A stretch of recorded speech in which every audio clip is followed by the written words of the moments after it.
Tes kepribadian untuk menentukan sifat calon istri yang paling cocok buat lo diambil berdasarkan teori psikoanalisis dan pengambilan keputusan alam bawah sadar. Pertanyaannya simpel bro, seandainya lo diberi kesempatan untuk jadi presiden Indonesia, lo memilih untuk jadi presiden di era apa? Pertama, era kemerdekaan dan Orde Lama, seperti yang dilakukan oleh Presiden Soekarno saat Indonesia baru merdeka. Kelebihannya, lo bisa jadi salah satu tokoh yang menentukan tonggak dasar negara Indonesia, mengukir sejarah besar, menentukan identitas negara yang akan dipakai selama turun-temurun. Kekurangannya, lo harus menghadapi masa-masa yang sangat sulit dan berat, di mana negara masih miskin, sistem pemerintahan belum tertata rapi, kondisi belum stabil, bahkan masih ada ancaman penjajahan lagi dari pihak asing. Kedua, lo memilih untuk memimpin Indonesia di era Orde Baru, seperti yang dilakukan oleh Presiden Soeharto. Kelebihannya, di zaman ini Indonesia sangat maju, sangat disegani negara-negara lain di dunia, bahkan disebut dengan macan Asia. Kekurangannya, kemajuan ini bisa bikin lo jadi pemimpin yang terlena, yang mungkin tergoda untuk terus-menerus berkuasa, bahkan mungkin mengambil keuntungan dari aset negara buat kepentingan golongan tertentu. Ketiga, lo memilih untuk memimpin Indonesia di era reformasi, seperti di masa pemerintahan B.J. Habibie, Gus Dur, dan Megawati. Keuntungannya, sumber daya manusia dan generasi muda sedang dalam kondisi yang sangat fresh, semangat untuk mentransformasi bangsa jadi lebih baik, sangat optimis untuk menyongsong perubahan baru. Kekurangannya, posisi lo di pemerintahan kurang stabil, gampang diturunkan dan dikalahkan lawan politik. Keempat, lo memilih untuk memimpin Indonesia di zaman modern saat ini, seperti masa pemerintahan SBY dan Presiden Jokowi.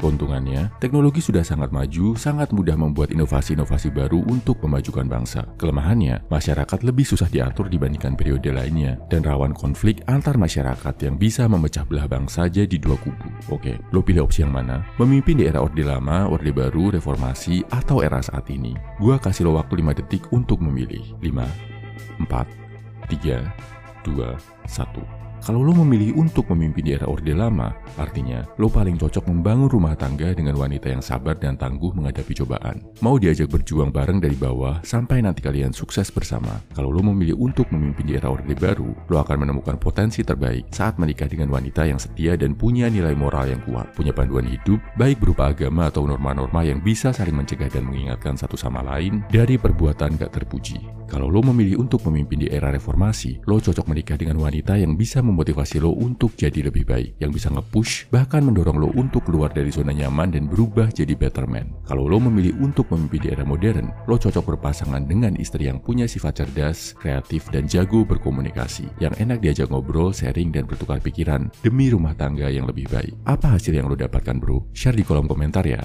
Kalau lo mau ikut tes kepribadian yang lebih lengkap, lebih menyeluruh tentang berbagai aspek kehidupan, lo bisa ambil tes kepribadian pria 1% di kolom deskripsi, bio, atau komentar. Bayar semampu lo, bisa bayar pakai doa kalau kondisi keuangan belum bagus. Salam high value man, semangat bro.